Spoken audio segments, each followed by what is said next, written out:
My name is Rachel Somerville. I'm the Downsborough Chair in Astrophysics at Rutgers University. So I had an interest in physics and mathematics in high school and in college, and I became more attracted to science over math because of the connection to the real world. And I became really interested in astronomy fairly late in graduate school, just because the field was really exploding at that time. I was in graduate school in the mid-90s, and the Hubble Space Telescope had just been launched a few years ago, and the problems with the spherical aberration had recently been corrected, so we were getting these beautiful, clear images from Hubble, and we were able to see very distant galaxies for the first time. We think that there were very small lumps in the matter density field of the universe at early times. And wherever there was a little bit higher density, gravity pulled stronger and tried to pull that material together. And wherever gravity pulled stronger, it pulled gas in to that place. And that gas started to cool down and get very dense and form stars.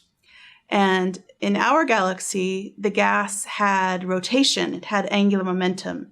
So we formed a disk of rotating stars and gas in our galaxy.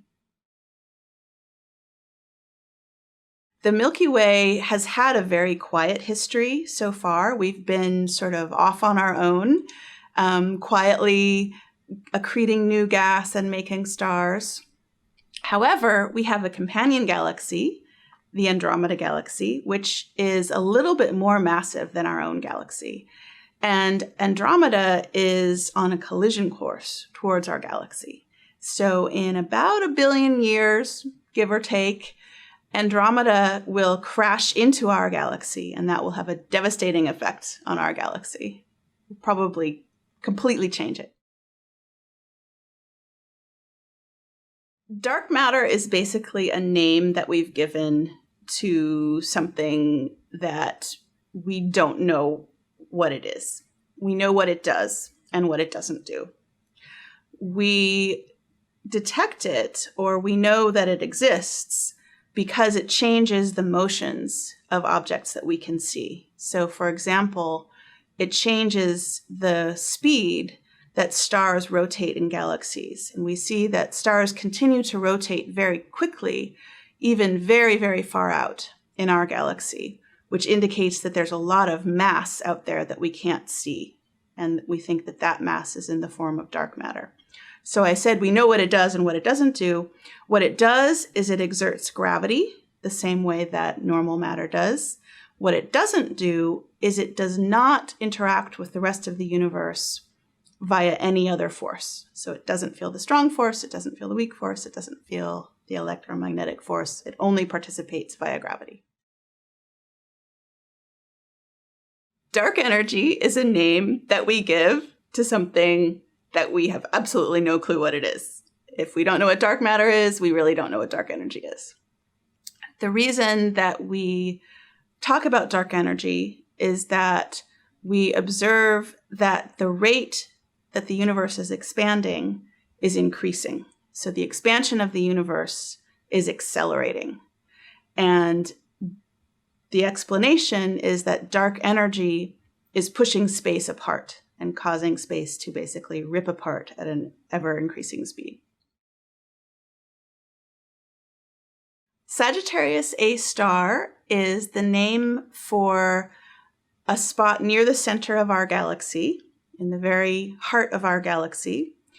And we see a number of strange things happening there. So we see strong radio emission coming from that spot.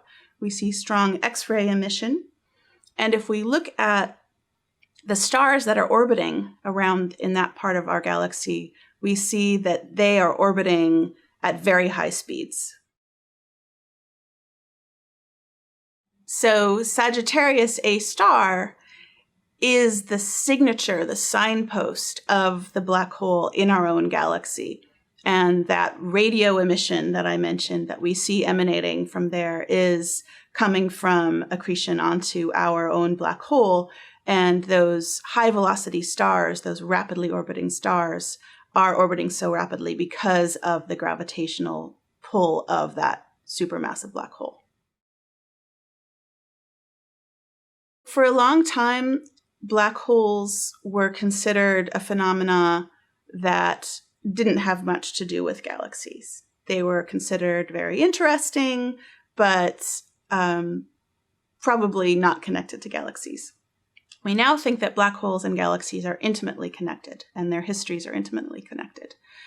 So the way that they are connected is through the energy that's released when gas accretes onto a black hole. So when gas gets near a black hole, it gets very dense, it gets very hot, and that produces a lot of radiation. And that radiation can push gas around and even push gas out of a galaxy, causing the galaxy to stop forming any new stars. We don't really know how supermassive black holes form. There are a number of theories for how they might form. We know how to make stellar mass black holes. So when you have a massive star, it can core collapse into a supernova and leave behind a black hole that might be about the mass of our sun. But the supermassive black holes, like the ones that we see, or the one that we see in our own galaxy, is millions of times the mass of our sun. So there might be very massive stars in the early universe, maybe 100 times the mass of our sun. When those stars core collapse and supernova, they might leave behind a fairly massive black hole that could then grow into a supermassive black hole. Or there's an alternate theory that says that a gas cloud could just directly collapse into a black hole with maybe tens of thousands of times the mass of our sun. I am very much looking forward to the launch of the James Webb Space Telescope.